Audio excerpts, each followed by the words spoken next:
lenses. Are you ready? Can it even really see? I think so. One of the lenses is under the thing. That ain't good enough. As long as those don't tip over. Stomp like an elephant a little more, why don't you? Maybe I will. Now that I can. Now that I gained some weight. You're getting chunky. Hey, I don't know if I'll get chunky. So, guys, what is this? Dun, dun, dun, dun, episode 2. Hey, guys, I'm Nick from HustlinHorsepower. This is our talk show? I don't know. Oh, God. No, it's going to be more like a weekend recap on a Thursday. A weekend recap on a Thursday. Is it for this coming weekend? Are we recapping like what's about to happen, or are we recapping last weekend? You forgot to introduce yourself first. Maddy. From? She's the CBBIC of Hustlin' Horsepower and the CEO of Lady Gangster. You gotta speak with some authority, babe. I'm not enthusiastic like that. You gotta be. I was this morning, and you kind of killed my vibe. They kill your vibe. I don't know. But I was a lot more enthusiastic this morning. Okay, guys. So, we kind of dropped the ball on this whole PRI video thing. I did, essentially. Oh, yeah, PRI was over the weekend. So we go to PRI, and we had full intention. So we did the oil change on the truck. Maybe we could throw some of that video in here. Maybe we'll post the video tomorrow. But we did the oil change on our house in like 27-degree weather and like 30, 40 mile an hour winds. That was enjoyable. But we got the oil change done.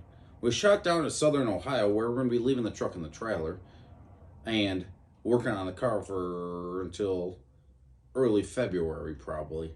For the month of January essentially. And then we headed to Indianapolis for PRI. Mm-hmm. Do you want to go from there? Our friend had a rental property that his tenant moved out of at the beginning of the month. So it was just an empty house, but it was warm. Plenty big for what we needed. It had plenty of room. There was a hot shower, so. Hot shower and heat? Yeah. And the best part was, it was empty, right? So there was no furniture or nothing in the place. Nothing. There was a refrigerator still there and a stove and stuff like that. But we get in town kind of late, and we go to stop at the restaurant, and the restaurant was closed. So then we had to go to Walmart. But hey, that is what it is. And we got ourselves a little $5 pizza. But the best part about that place is when Jasper and the second tight crew rolled up. Okay, they show up. Okay, and they're like, okay, why are you guys sleeping on the living room floor? I mean, it's empty, right? There's no TVs, there's no nothing, right? And I was like, I don't know, why not? Why not? And they go to start looking in the bedrooms, and there's no beds, there's no furniture, there's no dressers, there's no nothing, right? Jasper's like, I thought you guys really loved to rough it, so even though there was a bed, you just decided to sleep on the floor. He's like, I thought you guys were just some hippies or something like that. I was like, yeah, we're kind of we're race car hippies, but if there was a bed to sleep in, we'd probably sleep in the bed instead of on the floor. But I was like, the living room floor had more padding in it than the room, so we decided to sleep here. So we went through and we collected up a couple blankets that we had in the car, and they thought, so Jasper and everybody thought that there was beds. They didn't bring anything. Nothing. No pillows, no blankets, no nothing. Maynard brought something. Yeah, he had his own stuff. But the other three of them had nothing. Yeah. And it was kind of funny. So we go to PRI, and PRI was a pretty good show. But we didn't get to speak to nearly the amount of companies that we wanted to. And that's not necessarily a bad thing. It's a good problem to have, I guess you could say. But we were talking to individuals, I guess you could say non-company representatives, basically the whole show. And it's not necessarily a bad thing. But it would have been nice to be able to speak with a couple of companies that we're dealers for and stuff like that, and be able to see a little more of the show than we did get to see. But hey, it's a good problem to have. Mm-hmm. We talked to a good handful of people, business-wise, company-wise. Yeah, company-wise, the people that we're dealers for, we were able to go speak to some of them and show our appreciation some of them weren't there. Some of them we just didn't have enough time. But we were able to show our appreciation and maintain that, like, in-person relationship, I guess. I think there was 4 companies that were there that we didn't get to speak to, that were dealers for. Possibly. But hey. So. I'm sorry, guys. It wasn't intentional, I swear. Yeah, and then Saturday, so PRI is like a Thursday, Friday, Saturday deal, and Saturday, it was like 11:30 at night when we were like actually deciding to leave. We stopped in, what? I know where you're going with this. We helped some of the guys at Crower pack up their booth and get everything, ready so that their booth could be shipped back to California. And then we had dinner with them afterwards, and so because they had to fly out in the morning. But we had, after all that was done and over with, we had.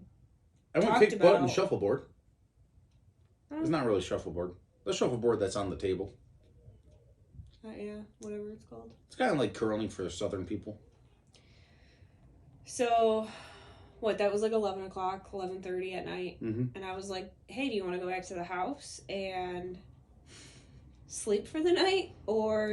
And get up early in the morning to drive back to where the truck and trailer was, because Rex was with that family.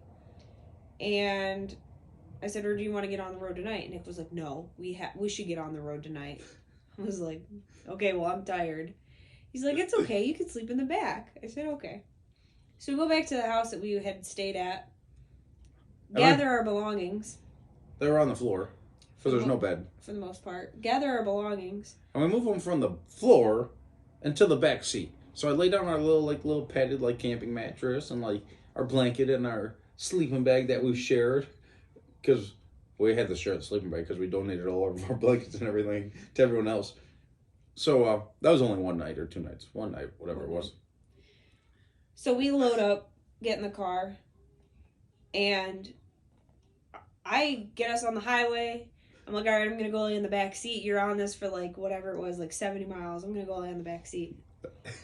And Nick makes it 20 minutes down the road. 4 exits. He's getting off the exit. And I wasn't fully asleep yet, but I was like, what the heck is going on? He goes, I'm tired. I can't drive anymore. I was like, we might as well turn around and go back to the house. It would just be better for us to go back to the house. So we slept in the back seat of my car, shared the back seat in a Walmart parking lot. For a lot of time. So, but then we got up in the morning. That's gonna get good, guys. Drove to our friend's house just outside of Cincinnati, where the truck and trailer are, where Rex was. And I'm beat, right? And I'm tired. So I go lay down for a couple hours. Did I drive there? You drove most of the way back. Yeah. Yeah. And I'm looking around, I'm like, where's my backpack? Where's my medicine? I kind of need this stuff. And, yeah. But he's tired, so he goes in the house and he takes a nap and sleeps for 4 hours after we get to our buddies.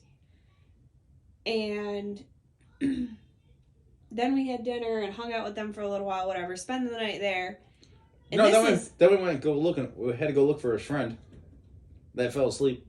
Oh, yeah. Because we thought he was out, got hurt. Well, he was out. Wood. Yeah, he was out in the woods cutting trees, and it had gotten dark, and his girlfriend or whoever she is, I don't know, couldn't find him. He wasn't answering his phone, and it was dark at this point. So she called our friends and was like, hey, can you call him and see if you can get a hold of him?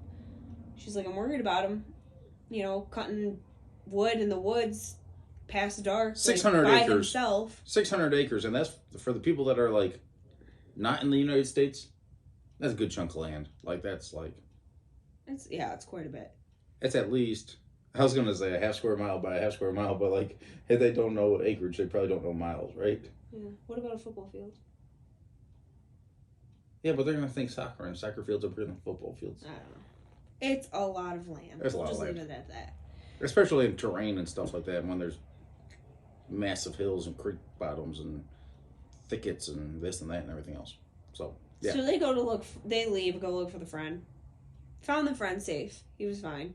He ended up being asleep at home.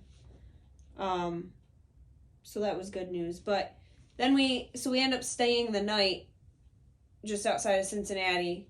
And in the morning, this would bring us to what, Monday? Yeah, Monday morning. This would bring us to Monday morning. I'm like, okay, let's kind of get up at a decent time, start heading back to Buffalo. Like, I had some things to do on Tuesday, and Tuesday morning. We had to be back home. Nick doesn't wake up until like 2 o'clock in the afternoon on Monday. I was tired. And he's like, can you find my backpack? I can't find my backpack anywhere. So I'm it's been missing for like a whole day. Looking everywhere for this stupid backpack. But it's not stupid. It's got like my medicine in it and like your laptop and some important stuff in it. Paperwork, stuff like that, yeah.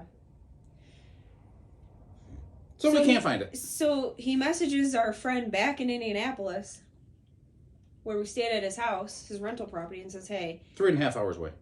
Can you look for my book bag? Like, I might have left it there. Meanwhile, we're looking and can't find the book bag. So meanwhile, I'm kind of like, man, he's gonna kick my butt, because I'm 99% sure I forgot that thing there, because like, it's not in the car, and it's not in the house. And I don't remember seeing it for like a few days, but it's also not my responsibility. No. It's your book bag.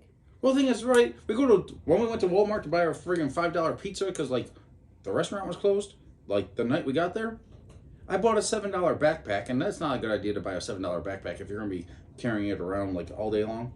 So I transferred some of my stuff into that backpack for PRI, but like I had 2 backpacks there. 2 backpacks are just too much.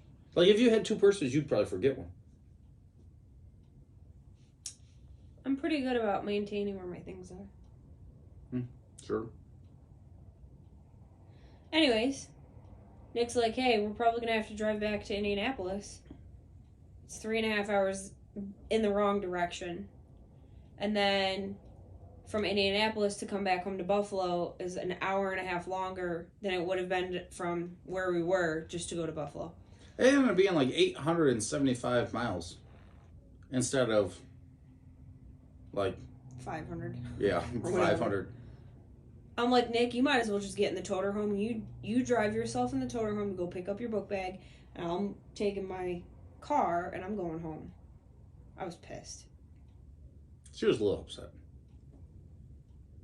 But I gave her some hugs and some kisses, and then she was like, you know what? I'm game. Let's go for this ride. No, I wasn't. I was pissed the whole entire time. Yeah, but we got her some good food, and I filled up her belly. But yeah, it was a long ride there. And his book bag was in Indianapolis. With my medicine and everything like that. Mm-hmm. So like, we had to drive in the wrong direction to go get it. So that was PRI. Then we get back from PRI. 9 o'clock in the morning on Tuesday, we get back home to Buffalo. Yeah. We drove all night. 875 miles, I think it was. 900 miles or something like that. And then Maddy's got her appointment at like 10 o'clock in the morning. And then what else? Yeah. But we got all of your shirts shipped out. Oh, yeah, we did. Unless you ordered the new design All American Hustlers, those are not coming just yet. But everything else... We also made that pretty clear on the website that they weren't going to be there in time for Christmas. I know. Everything else is... Everything else is in the mail. Yep. So, yeah, you guys should be seeing those. And I'm also in search of like a tubing bender and stuff like that. Hydraulic tubing bender for roll cage tubing and stuff like that. So we could reback half the car and stuff like that. What else? I don't know. So, yeah. Oh, and then we got a new doohickey. Oh, for the internet. So, like, part of our problem is when we're on the road, our phones don't have enough speed to upload videos to YouTube. So we got something that we're going to try out, which should be able to help us upload videos. For you. Yeah. So, we got that today. We're going to try to do a little bit better job at this. Nick's going to order a new phone. Mm-hmm. Probably tomorrow. But they're like 2 weeks out. So, and Maddy's going on vacation this weekend. Without me. I'm going with my dad. Mm-hmm. I haven't seen my dad in like a couple months. 6 months or so, probably. He's been working out of state, so. And we're traveling all the time. So. Yeah, we're always gone, so. Take about a week off or so and just visit with my dad. And me and Rex, we're going to go Rocky Mountain climbing and skydiving and go find a boulder ride and go pick up some ladies. For him, of course. Do whatever you gotta do. We're going to go find him a nice girlfriend. Maybe I'll surprise you with a puppy dog when you get back. I'm just joking. I can't ruin Rex. He's too good of a dog. What are we doing? I don't know. Are we starting over? No. But you My said phone I deleted it. My phone tipped over. Okay. So, where are we at? Back to holding it by hand. No, but continue on with the story. You said you were gonna have a puppy for me when I came home. Yeah, that's not gonna happen. Rex is too good of a dog. I ain't gonna do that. I can't ruin him. What's the plan after I get back from my trip? We're gonna head down to Southern Ohio and finish up the 34, and then middle of February, I think we're gonna go down to Florida, and I'm going on vacation, and she's gonna come with me, and Sexy Rex is gonna be in the back, and I think we're gonna spend the week down there cruising along for Tom Bailey's sick week, a drag and drive style event. Yeah. And I think we're going to go put we might not be like racing, participating, competing, whatever you want to call it. I think we're going to grab a 4x8 trailer or something like that. Throw a bunch of t-shirts in the back. And maybe a cooler full of chocolate-covered pretzels. And maybe some Barks root beer for yourself. And go hang out with everyone. Sounds good. That sounds like fun to me. In Florida? In February? Yeah. I think they got sweet tea, too. So I'm going to load up on sweet tea. And we'll have Barks root beer for you. Oh, I could have got you. I could have got you. She's going to start dropping the bows on me. But yeah, I think we're going to go head down there to sick week and do that deal. Tickle your feet. Come on. Pay attention here. Freaking squirrel stuff distracting you. I'm not the ditzy one here that freaking leaves his guys. book bag in Now, I'm not the smartest person in the world. But I'm definitely not the dumbest either. And she thinks I'm ditzy. You are. Unless it's race car related, you're ditzy. I disagree. Okay, guys. Also, I need your opinions on this. People that have lasted this long into the video. I'm thinking about doing maybe... I had a couple people in the last several months or so. More than several people. Ask me to do like a Tech Tip Tuesday type deal. But not really, just like do a short video explaining different things. So I might start on doing videos where like, well, we got hit like whatever it was 3 weeks ago, right? So I got to read back half the whole car. So I'm thinking about going in and starting the first video off, doing this thing, maybe starting Tuesday of next week, doing a deal where I explain certain terminology that I'm going to be using just kind of naturally when I do the videos. But for people that aren't overly up to, how do I explain it? I don't know. For people that aren't around the lingo and stuff like that. If they don't know the lingo. And aren't familiarized with things. And I'm definitely not the best at explaining things. But I'm not the best at explaining things because it's very hard to know the audience, right? When I'm talking to someone in person, it's a lot easier. Because you could get to... You can feel for their facial expressions feedback, or right? their body language. You can feel for how well they're understanding. Or they'll like this, right? Say, Maddie, you're beautiful. See how she blushes? See, I know. It went straight to her heart.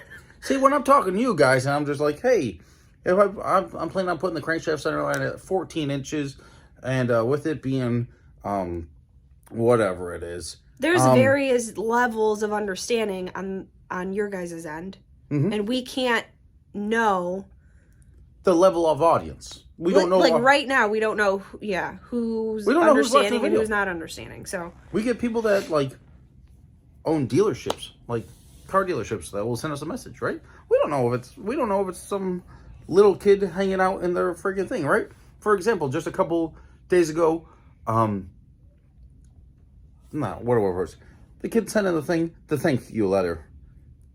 because he was thankful for us for the Thanksgiving deal, right? Oh, yeah. One of the people that he's thankful for. Yeah. Because I guess we let him sit in the car or something like that. We do that a lot. And we give away a lot of t-shirts and stuff like that. Yeah. So, if you know, guys, also, if you know a less fortunate family, I know it's going to be too late for Christmas, but you know of a less fortunate family with some young kids, I think we have probably about 15 kids to adult small t-shirts that are going to be remaining over of the Homegrown Hustler shirts. Send us an email, and we'd like to send some of those out to some less fortunate families. Guys, if you're a normal middle-class family, please don't reach out to us. As bad as that sounds, like, I want to give it to a family that honestly can't afford to buy their child a t-shirt. So we'd like to ship them. I know it's going to be late for Christmas. Unfortunately, with the way the accident happened at the time in the interval and everything else, our obligations that had to happen from Thanksgiving to the last few weeks, we've been just so swamped that we couldn't get everything in order and know what itemized we had left over from that order to send them out in time for Christmas. Now, if you send us out some, we're gonna get this stuff out probably tonight. But if you give me out that information, I'll try to do like priority shipping or something like that. If you get them out to me in the next couple of days, I'll just take that hit or whatever and try to get some shirts out to some less fortunate kids so they could have them underneath the tree for Christmas. But going back, do it. Like that child's mother messaged us and was like, "Hey, his teacher knew who we were." Yeah, that's just mind blowing to me, right? School project and brought it in, and his teacher knew who we were because she watches, or he, I actually don't know, but the teacher also watches our YouTube video, so that was which is just weird to me, right? Because like we're just some like race car hippies, right? Like we just, between my medical condition and the loss of the 30 and stuff like that. It goes back to, you don't know who's on the other side of the like watching the video. Yeah, so like it's very hard to know the audience, and without knowing the audience, it's very hard to do step 3 before you do step 1, right? So I think I'm gonna do like a video maybe on a Tuesday explaining some of the things that I'll do more in depth on Thursday or something like that. Maybe do it a 2-stage deal where Tuesdays we just do a sit down and I'd like do a walk around and stuff like that, and then on Thursday I actually put out the video of like doing the work and stuff like that, and the normal video. So make it a little bit easier for you guys that are following the videos. I'll be able to do a little bit better job once I get my new phone and once we get set up with like a tripod, so Maddy's able to work on editing the videos and she can edit or film the videos a little bit better and stuff like that. So that's a plan there. So guys, we appreciate it. Hustling Horsepower, Lady Gangster Racing. Yep. If you want to follow and subscribe, we appreciate it. If not, we're going to do this shit anyways because we love it. It's true. Fair enough. Wait. That one guy said I have to start off all the videos and end them with every day we're hustling. Hustling Horsepower. Okay. All right, guys. Bye.